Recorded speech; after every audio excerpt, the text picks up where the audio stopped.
யுவன் சங்கர் ராஜா சாருக்கு 3 வயசு. நடுராத்திரி 1:30 மணிக்கு கடுமையான வயிற்று வலி ஏற்படுது. 1:00 மணிக்கு எங்க போய் டாக்டர் தேடுறது அப்படின்னு சொல்லி, குடும்பமே ஒரு மாரி பதைபதைப்புல இருக்கு. குழந்தை வந்து உட்கார்ந்து அழுதுகிட்டே இருக்கு. இப்ப நான் என்ன பண்றதுன்னே தெரியல. சரி மருந்து குடுப்போம். டாக்டர வந்து நாளைக்கு காலைல பார்த்துக்கலாம் அப்படிங்கிறப்ப, ராஜா சார் வந்து யுவன் சார் கிட்ட ஒரு டயலாக் சொல்றாரு.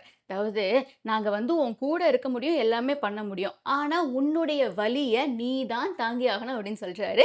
அத கேட்டதுக்கப்புறம் குழந்தையா இருந்த யுவன் சார் வந்து அமைதியாயிட்டாரு. ஸோ இது ஒரு வாழ்க்கை பாடம்ல. யார் நம்ம கூட எவ்ளோ சப்போர்ட்டிவா இருந்தாலும், நமக்குன்னு இருக்கிற வலிகள நம்ம தானே தாங்கி ஆகணும் அப்படின்னு ராஜா சார் இந்த புத்தகத்துல சொல்லியிருக்காரு. இளையராஜா சார் எழுதின "யாருக்கு யார் எழுதுவது" அப்படிங்கிறது அவருடைய 5 புத்தகங்களுடைய தொகுப்பு. அத பத்தி தான் இந்த வீடியோல நம்ம பார்க்க போறோம். சாருடைய லைஃப் எக்ஸ்பீரியன்ஸு, சார் எழுதின கவிதைகள், மியூசிக்ல அவருக்கு இருந்த ஆர்வம், என்னென்ன விஷயங்கள எப்படி எப்படிலாம் படிச்சாரு எல்லாத்தையுமே இதுல நான் சொல்றேன். அண்ட் என் பேரு அதித்தி. இதுதான் நீங்க நம்ம சேனல ஃபர்ஸ்ட் டைம் பார்க்குறீங்கன்னா, என்ன சப்ஸ்கிரைப் பண்ணிக்கோங்க. Instagramல என்னைய ஃபாலோ பண்ணிக்கோங்க. ஸோ ஃபர்ஸ்ட் வந்து இந்த நூலுக்கான முன்னுரைய 2 பேர் எழுதியிருக்காங்க. ஒண்ணு வந்து கமல் சார், இன்னொன்னு வந்து பாரதிராஜா சார். பாரதிராஜா சார் என்ன சொல்றாருன்னா, இப்ப நமக்கு நினைவுகள் அப்படின்னு இருக்கும் இல்லையா? சில நினைவுகள நம்ம நெனப்போம். இது வந்து நம்ம மனசுல ரொம்ப நாளா இருக்கு. நம்ம யார் எப்ப கேட்டாலும் அப்படியே சொல்லிடலாம்னு நெனப்போம். ஆனா யார்ட்டயாவது சொல்றப்ப தான் அதுல இருக்கிற முக்கியமான டீட்டெயில்ஸ் எல்லாம் மிஸ் ஆகி காணாம போயிருக்கும். சில நினைவுகள நம்மளே வாழ்க்கையில மறக்கணும்னு நெனப்போம். அப்படி மறக்கணும்னு நெனைக்கிற நினைவுகள் எப்ப தொட்டு பார்த்தாலும், அன்னைக்கு என்ன கஷ்டத்துல நம்ம இருந்தோமோ, அதே கஷ்டத்த அப்படியே நமக்கு கொண்டுட்டு வரும். அந்த அளவுக்கு ஃப்ரெஷ்ஷா இருக்கும். ஸோ நினைவுகள் அப்படிங்கிறதன் மூலமா தான் நம்ம வாழ்க்கையே நகருது. இப்படிப்பட்ட பல நினைவுகள் சேர்ந்தது தானே நம்ம வாழ்க்கை அப்படின்னு சொல்லி சொல்றாரு. அடுத்து கமல் சார் வந்து இளையராஜா சார அது வந்து ஒரு குழந்தை, இசை ஞானம் மிக்க நெறைய விஷயங்கள வாழ்க்கையில பார்த்த ஒரு குழந்தை அப்படின்னு அட்ரஸ் பண்ணியிருக்காரு. ஸோ ஃபர்ஸ்ட் இளையராஜா சார் என்ன எக்ஸ்பீரியன்ஸ் எழுதியிருக்காருன்னா, இப்ப யாராவது அவர்கிட்ட வந்து பணம் கேட்கறாங்கன்னு வச்சுக்கோங்களேன். இளையராஜா சார் வந்து குடுத்துருவாராம். ஸோ ஒரு தடவ ஒருத்தர் வந்து இந்த மாதிரி, "நான் வந்து எனக்கு ரொம்ப கஷ்டமா இருக்கு என் வாழ்க்கையில. எனக்கு எதுவுமே இல்ல. ஏதாச்சும் குடுங்க. நான் வந்து ஒரு லைப்ரரி வச்சு பிழைக்க போறேன். அதுக்கு கொஞ்சம் காசு குடுங்கன்னு" சொல்லி கேட்டிருக்காரு. இளையராஜா சாரும் குடுத்துருக்காரு. அதுக்கடுத்து கொஞ்ச நாள் கழிச்சு வந்து அந்த லைப்ரரிய பார்த்துக்கிறதுக்காக ஆளு வேணும். அப்ப வந்து எனக்கு காசு குடுங்க அப்படின்னு சொல்லி அப்பயும் கேட்டிருக்காங்க.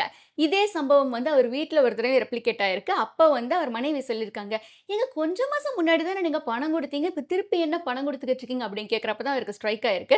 "ஓ! எல்லாரும் நம்மகிட்ட வந்து பணத்த வாங்கிட்டு போறாங்க. இப்ப நம்ம என்ன பண்றதுன்னு தெரியலையே" அப்படின்னு சொல்லிட்டு, அடுத்து யார் அவர்கிட்ட என்ன கேட்டாலும், அவர் வீட்டுக்கு கூட்டிட்டு போய் வயிறார சாப்பாடு போட்டுருக்காரு. அவரே யோசிக்கிறாரு, இப்ப வந்து நம்ம என்ன பண்ணணும்? பணம் குடுக்கணுமா? குடுக்கக்கூடாதா? இப்ப நம்ம என்ன பண்ணணும்? நம்மள வந்து ஒருத்தவங்க ஏமாத்துறாங்கன்னு தெரிஞ்சு போச்சு. பட் அந்த ஒரு பாயிண்ட்ல நம்ம எப்படி அவங்கள ரெஃப்யூஸ் பண்றது? என்ன பண்றது? அப்படின்னு சொல்லி ஒரு காம்ப்ளெக்ஸான கேள்விய வந்து நம்ம முன்னாடி வச்சிருக்காரு. இத தொடர்ந்தே நெறைய பேர் வந்து ராஜா சார் கிட்ட, "நீங்க உங்க ஃபோட்டோவ வந்து எங்க வீட்ல மாட்டி வச்சிருக்கோம் சார். உங்களுடைய உழைப்பு தான் எங்களுக்கெல்லாம் வந்து முன்னோடி. எவ்ளோ உழைச்சு, எவ்ளோ இது பண்ணி நீங்க வந்திருக்கீங்க" அப்படின்னு சொல்றப்ப, ராஜா சார் வந்து ஒரு கொஸ்டின் வைக்கிறாரு. உழைப்பு அப்படிங்கிறது உண்மதான். ஆனா, நான் மட்டும் தான் இங்க உழைச்சுக்கிட்டு இருக்கேன்னா என்ன?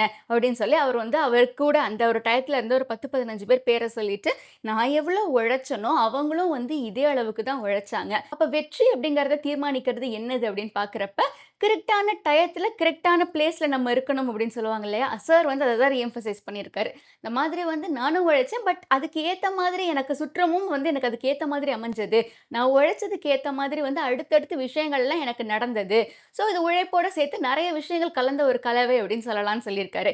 இப்ப சார் வந்து பிலோசபிக்கலா ஒரு கேள்விய வந்து முன்வைக்கிறாரு. நம்ம எல்லாருமே வந்து இந்த ஒரு விஷயம் கேள்விப்பட்டிருப்போம். அதாவது நடக்கிறது நடக்கும் அப்படின்ட்டு நமக்கு ஏதோ ஒரு பவர் சொல்லுவாங்க இல்லைங்களா? இப்ப இதுதான் நடக்கணும்னா இதுதான் நடக்கும். அத மாற்ற முடியாது. ஸோ அந்த ஆஸ்பெக்ட் படி போறதா? இல்ல நான் வந்து உழைச்சு நான் வந்து ஒரு விஷயம் மாத்துவேன் அப்படின்னு சொல்லி இந்த 2 ஆஸ்பெக்ட்ஸ்க்கும் நடுவுல ஒரு டிஃபரன்ஸ வந்து சார் காட்டுறாரு. ஸோ இந்த ஆஸ்பெக்ட்ல வந்து நீங்க என்ன நினைக்கிறீங்கன்னு கமெண்ட்ல சொல்லுங்க. ஏன்னா வந்து நமக்கு ஆப்வியஸா எல்லாருமே வந்து உழைச்சு தான் ஆகணும். அதுல மாற்று கருத்து கிடையாது. பட் அந்த டைம் ஃபேக்டர் அப்படிங்கிறது எவ்வளோ முக்கியம்னு நீங்க நினைக்கிறீங்கன்னு சொல்லுங்க.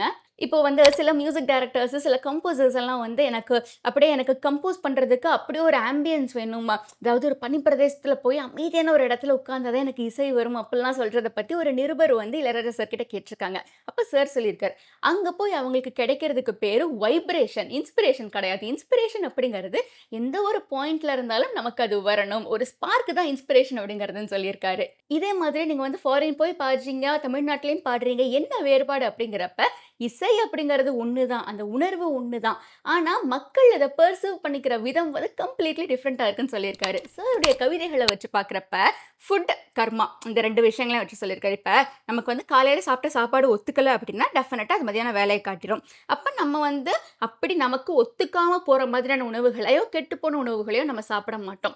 இதே லாஜிக் தான கர்மாவுக்கும் அப்படின்னு சொல்லி, குட் கர்மா நீங்க நல்ல விஷயங்கள் பண்ணீங்கன்னா, உங்களுக்கு நிச்சயமா வந்து நல்லது நடக்கும். இதே நீங்க தப்பான விஷயங்கள் பண்ணீங்கன்னா, உங்களுக்கு வந்து பேட் கர்மா தானே நடக்கும் அப்படின்னு ஒரு கவிதையில சார் வந்து ஒரு கேள்வி எழுப்பியிருக்காரு. இதே 2 பேருக்கு மத்தியில இருக்கிற அன்பு அப்படிங்கிறத கம்பேரிசனா லைலா மஜ்னு அவங்களுடைய அன்ப வச்சு, இப்போ நம்ம ஒருத்தவங்க மேல வந்து ஒரு அபரிமிதமான அன்ப வச்சிருக்கோம்.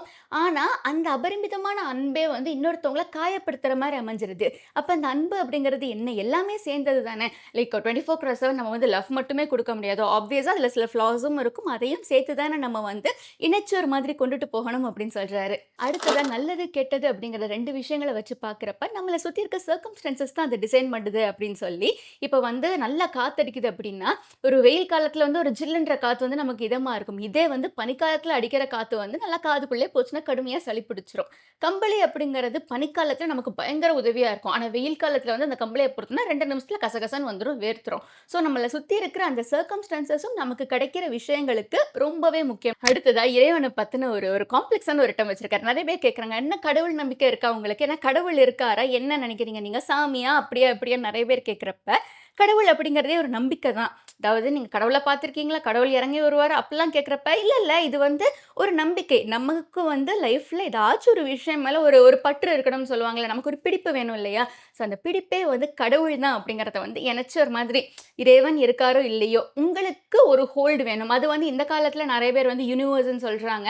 டெஸ்டினி அதுக்கான டெர்ம்ஸ் வந்து நெறைய இருக்கு. பட் உங்களுக்கான பற்றுக்கோடு ஒண்ணு தான் அப்படிங்கிறத ரொம்ப ஆழமா சொல்லியிருக்காரு. அடுத்தது இன்னைக்கு சமுதாயத்துக்கு பயங்கரமா தேவைப்படுற சொசைட்டியே வந்து அசுத்தமா இருக்குப்பா. சொசைட்டி இப்படி இருக்கு. என்ன நடக்குது இங்க? அப்படிலாம் நெறைய பேர் புலம்புறப்ப, முதல்ல உங்க மனசுல இருக்கிற குப்பைகள நீங்க கிளீன் பண்ணுங்க. எல்லா மனிதர்களும் வந்து ஆட்டோமேட்டிக்கா சுத்தமா இருந்தாலே சொசைட்டி ஆப்வியஸா கிளீன் ஆக போகுது.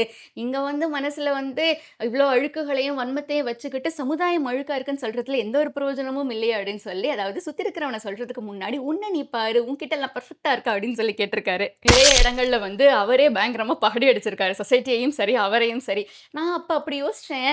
ஆனா இப்ப யோசிச்சு பார்க்குறப்ப கொஞ்சம் ஒரு மாதிரி இருக்கு அப்படின்னு சொல்லி, அவரே வந்து ஒரு மாதிரி, "இல்ல இதுவா, அதுவா" அப்படின்னு சொல்லி நெறைய இடங்கள்ல அவரே ஒரு மாரி நக்கல் அடிச்சு, பகடி அடிச்சு தான் பேசியிருக்காரு. ஸோ ரைட்டிங் ஸ்டைல் அப்படின்னு இந்த புத்தகத்துல பார்க்குறப்ப, நீங்க வந்து ஒரு ஒரு ப்ராப்பர் எழுத்தாளர் எழுதுற நடைய வந்து இந்த புத்தகத்துல எக்ஸ்பெக்ட் பண்ண முடியாது. ஆனா வந்து நமக்கு அந்த மனசுக்கு நெருக்கமான ஒரு நடை அப்படின்னு இருக்கும் இல்லையா? ஏன்னா ராஜா சாருடைய பாடல்கள நம்ம எல்லாம் வந்து ஆப்வியஸா கேட்டுருப்போம். நெறைய பாடல்கள் நமக்கெல்லாம் அப்படியே மனப்பாடமா தெரியும். ஆனா அந்த கம்போசருக்கு பின்னாடி இருக்கிற அந்த மைண்ட் அதுக்குள்ள என்னென்ன தாட் ப்ராசஸ் எல்லாம் போகுது. அவரு நம்ம சமூகத்த எப்படி பார்க்குறாரு? ஏன்னா ஆப்வியஸா அவர் ஒரு கிரியேட்டிவான ஒரு மனிதர். ஆனா அத தாண்டி அவருடைய வாழ்க்கையில என்ன இருக்கு? அவருடைய படிப்பு எப்படி இருந்தது? அவருடைய அந்த லைஃப் ஜர்னி எப்படி இருந்தது? யாரெல்லாம் சந்திச்சாரு? அப்படிங்கிறத ஒரு மாதிரி ரியலிஸ்டிக்கா நம்ம பக்கத்துல அவரு உட்கார்ந்து சொன்னா எப்படி இருக்கும்? அதே மாதிரியான நடை தான் இந்த புத்தகத்திலயும் இருந்தது.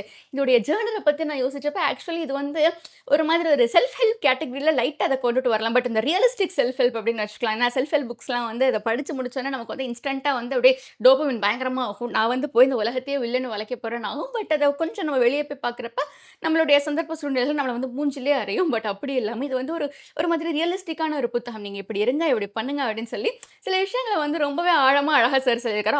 நம்ம அத படிக்கிறப்போ வந்து நெறைய இடங்கள்ல நமக்கே இல்லையே! இது எனக்கு பொருந்தலையே! அப்படிங்கிற மாரிலாம் நெறைய இடங்கள்ல இருக்கும். பட் அதுதான் வந்து ஒரு எழுத்துடைய ஒரு பகுதி, வாசித்தலோட ஒரு பகுதி அதுதான். பிகாஸ் எல்லாத்தையுமே நம்ம எல்லா சமயமும் ஒத்துக்கணும்னு அவசியம் இல்ல இல்லைங்களா? ஸோ இதுதான் இந்த புத்தகத்துடைய முழு சம்மரி. 5 புத்தகங்கள் இருக்கிற இந்த தொகுப்பு வந்து கவிதா பப்ளிகேஷன்ஸ். இதோடைய விலை வந்து ரூ. 500.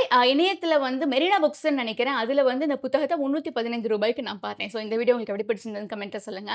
நம்ம சேனல வந்து ஃபாலோ பண்ணிக்கோங்க. லைக் பண்ணுங்க, ஷேர் பண்ணுங்க, கமெண்ட் பண்ணுங்க, சப்ஸ்கிரைப் பண்ணிக்கோங்க.